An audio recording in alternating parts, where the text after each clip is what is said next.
La Maison-Blanche serait prête à imposer des droits de douane sur les importations chinoises pour un montant de 60 milliards de dollars, en particulier sur tout ce qui est produits de technologie et de télécommunications. Bonjour Xavier Fenot.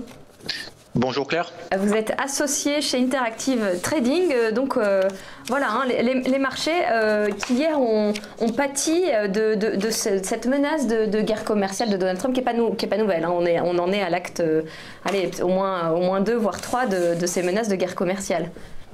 Oui, Donald Trump joue un petit peu les troubles faits sur les marchés, alors plutôt dans une optique de swing trading hein, sur plusieurs jours. Effectivement, depuis 2 semaines, il se passe vraiment plus grand-chose sur les marchés. Alors c'est vrai que les adeptes un petit peu de position intraday, voire de scalping, je pense que sont ravis et ça permet justement un petit peu d'animer le marché qui est quand même relativement plat. C'est-à-dire que comme vous l'avez dit, on est un petit peu à l'acte 2 ou l'acte 3 des menaces de Donald Trump. Le premier acte notamment qu'on avait eu, c'était concernant la mise en place de droits de douane sur l'acier et l'aluminium. Ce qu'on avait eu, alors pour rappeler un petit peu ce qui s'est passé depuis le début du mois de février, on a eu ce mini crack au début du mois de février. Très rapidement, finalement, les marchés se sont aperçus que c'était un petit peu plus un problème technique, entre guillemets, pour faire très rapidement, que d'une véritable remise en question de la tendance de fond long terme qu'on a sur les indices américains. Donc on a eu ce rebond technique qui a ensuite été entaché effectivement par cette menace, entre guillemets, de mise en place de droits de douane sur l'acier et sur l'aluminium. Donc on a eu une correction ensuite qui s'est mise en place, mais ce qui était relativement plutôt séduisant en termes du coût d'investissement et de trading sur les marchés américains, c'est que cette petite phase de consolidation un petit peu, alors pas mouvement de panique, mais disons cette phase de correction qu'on a eu vraiment à très très court terme a rapidement été invalidée et très rapidement les marchés américains se sont repris au point même, alors j'ai été relativement étonné, au point même d'acheter le SP500 en fin de semaine dernière me concernant jusqu'à 2780 points sur le SP500, mais sauf que là on voit depuis effectivement Donald Trump est revenu un petit peu sur revenait charger justement un petit peu cette notion un petit peu de protectionnisme américain, donc ça a entaché un petit peu cette reprise qu'on avait eue justement après ce premier acte là, et du coup les marchés américains, d'ailleurs les indices européens également, on va dire l'ensemble des indices internationaux sont plutôt dans des phases de stabilisation horizontale. On a 2 bornes sur le SP500, moi que je surveille très activement, c'est 2780 points, hein, donc cette fameuse zone de résistance qu'on a mise en place sur cet indice à la fin du mois de février et qui a été véritablement très bien testée en ce début de semaine. Tant qu'on ne passe pas au-delà de cette zone des 2780 points, on n'a pas véritablement de catalyseur haussier. On sent quand même que les investisseurs sont véritablement prudents, attendent un petit peu que ce soit des catalyseurs haussiers ou baissiers. D'ailleurs, on voit que les catalyseurs baissiers, entre guillemets, en tout cas liés à ces annonces de Donald Trump, n'entraînent pas de flux véritablement baissier, de retournement de tendance à moyen terme. À long terme, on en est encore très loin. À court terme, on est dans des phases de stabilisation horizontale. À moyen terme également. Donc maintenant, il va falloir de nouveaux catalyseurs. D'un autre côté, je surveille également sur le SP500 la zone des 2700 points. Tant qu'on reste entre 2700 et 2780 points, on reste dans un marché plutôt de traders vraiment très spéculatif, intraday scalper. Pour le moment, moi, dans une optique de swing trading, je reste véritablement à l'écart de ce marché en attendant de voir quelle direction il va prendre. Oui, alors ça vous inquiète ou pas? Est-ce que ça risque d'inquiéter les marchés? Parce que la Fed se réunit les 20 et 21 mars, la semaine prochaine ça doit être à peu près mercredi et jeudi, je ne suis pas sûre exactement des jours, mais c'est le 20 et 21 mars. Alors, est-ce que c'est inquiétant? Non, pas forcément. C'est-à-dire qu'encore une fois, on est toujours dans une tendance de fond vraiment long terme, haussière sur les indices américains. Donc pour le moment, on voit que ces news n'ont simplement peut-être ralenti un peu ce dynamisme haussier qui est toujours véritablement bien présent. Est-ce que ça va entraîner un retournement de tendance de moyen terme? Pour le moment, absolument pas. Encore une fois, on a des zones de support qui sont très clairement identifiables. Donc c'est 2730 points à très très court terme sur le SP500, 2700 points plutôt dans une optique de swing trading. Mais tant qu'on ne repasse pas sous les plus bas du début du mois de février, lorsqu'on a eu ce mouvement de panique, que ce soit sur les indices américains ou sur les indices européens, pour le moment, les supports de moyen terme tiennent. Donc d'un point de vue purement technique, on est tout simplement dans une tendance moyen terme neutre. Sur les indices européens, on est un peu plus proche des bornes basses, ce qui permet peut-être d'avoir des timings d'intervention plus intéressants. Pour autant, est-ce que les perspectives, en tout cas, est-ce que les objectifs haussiers sont véritablement véritablement ambitieux. Pour le moment, encore une fois, on n'a pas de signal haussier à très court terme qui permette justement d'avoir des objectifs très ambitieux pour le moment sur les indices.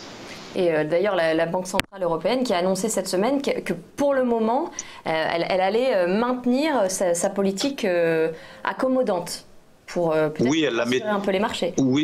Oui, effectivement, ça soulage un petit peu les marchés, ça évite déjà dans un premier temps de dégrader les configurations à moyen terme. Donc là, concernant les indices européens et peut-être plus particulièrement le CAC 40, on est toujours dans une notion un petit peu de sous-performance par rapport aux indices américains, c'est-à-dire que les Américains, lorsqu'ils entament des phases haussières, ils montent beaucoup plus rapidement et beaucoup plus vite que les indices européens. Donc pour le moment, effectivement, ça permet au moins déjà de stabiliser l'euro-dollar entre 1,23 on va dire et 1,25, donc on est toujours dans la même zone depuis maintenant 2 mois. Alors ça permet effectivement, en tout cas de toute façon la Banque centrale n'a pas les moyens on va dire d'agresser un petit peu les marchés en remontant ses taux directeurs ou en baissant son QE, donc effectivement ça permet de soulager un petit peu cette notion justement d'euro-dollar autour de la zone des 1,23.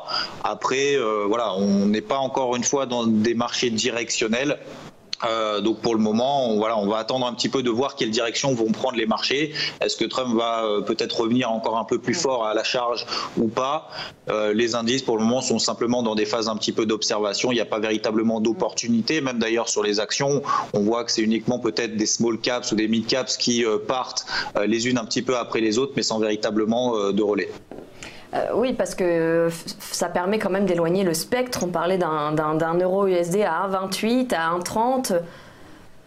Bon, oui, alors l'euro-dollar, c'est toujours un petit peu le même problème, c'est-à-dire qu'à 1,04, tout le monde voyait l'euro-dollar sur la parité. Maintenant qu'il est monté de 1,04 à 1,25, tout le monde le voit à 1,30. Je me méfie quand même un petit peu parce que d'un point de vue vraiment purement technique sur l'euro-dollar, si on prend des graphiques vraiment de très long terme et si on revient depuis 2008, l'euro-dollar à 1,25, on est sous une oblique qui relie les plus hauts de l'année 2008, de l'année 2011 et également de l'année 2014. Donc là, on est véritablement sur une zone de résistance très très importante et cette zone de résistance correspond d'ailleurs à un support, c'est un point bas qui avait été réalisé justement en 2008, 2010 et 2012. Donc là, on est vraiment dans un point d'ancrage peut-être qu'on est effectivement pas sur un point haut de long terme, mais clairement pour moi, cette zone des 1,24 n'est pas un point d'achat pour viser des objectifs beaucoup plus ambitieux au-delà de 1,25 voire même au-delà de 1,28. Donc moi je reste quand même relativement prudent sur ces perspectives haussières. Je ne pense pas que Mario Draghi soit dans une optique justement à raffermir maintenant sa politique monétaire pour justement entraîner ce qui entraînerait d'ailleurs un euro qui s'envolerait au-delà des 1,25, 1,26. Là, ça entacherait véritablement, considérablement la croissance qui est en train de se mettre en place justement en zone euro. Donc pour le moment, effectivement, je pense que le statu quo est quand même très bien perçu par les opérateurs. Ça permettra très certainement pas à l'euro-dollar de baisser sous les 1,22, mais voilà, ça permet au moins de stabiliser un petit peu la situation. Là maintenant les marchés, véritablement les indices ont véritablement besoin de vrais catalyseurs entre guillemets haussiers pour justifier encore une fois le ralliement des récents plus hauts. Après un dernier point sur l'actualité européenne, Angela Merkel nommée à nouveau chancelière, même si elle est très fragilisée, aussitôt invitée par Emmanuel Macron. Alors c'est quand même le duo fort d'une Europe libérale, raisonnée, mais quand même pro-européenne qui se reforme contre la montée de populisme anti-européen, notamment en Italie ou ailleurs. Mais pour vous, ça devrait avoir peu d'incidence sur les marchés. Pour moi, ça aura effectivement très peu d'incidence sur les marchés. Encore une fois, même ce qui s'est passé autour de Donald Trump, déjà, on voit que finalement, ça a véritablement eu qu'un petit peu de volatilité véritablement à très court terme, mais ça n'a pas entraîné de changement de tendance véritablement sur les marchés. On a un euro-dollar, encore une fois, qui est stable depuis maintenant quasiment 3 mois. Les marchés européens et américains sont plutôt dans des zones de turbulence, encore une fois, à très court terme, mais à moyen terme, on n'a pas des tendances qui ont été été entachés ou à l'inverse qui permettent de justifier justement le ralliement des récents plus hauts. Donc on essaye de se satisfaire entre guillemets, les marchés essayent de regarder un petit peu ce qui se passe autour de l'actualité pour essayer de prendre des directions. Et encore une fois, même ce matin sur les actions, on voit que lorsqu'on a des publications, lorsqu'elles sont que légèrement inférieures aux attentes, on a une réaction vraiment très très forte du marché. Donc on a véritablement peu de news qui nous permettent véritablement d'avoir une direction franche sur le marché. Donc encore une fois, je ne pense pas que cet événement-là soit véritablement un catalyseur haussier ou baissier sur le marché. Merci Xavier Fenot. Je rappelle que vous êtes associé chez Interactive Trading.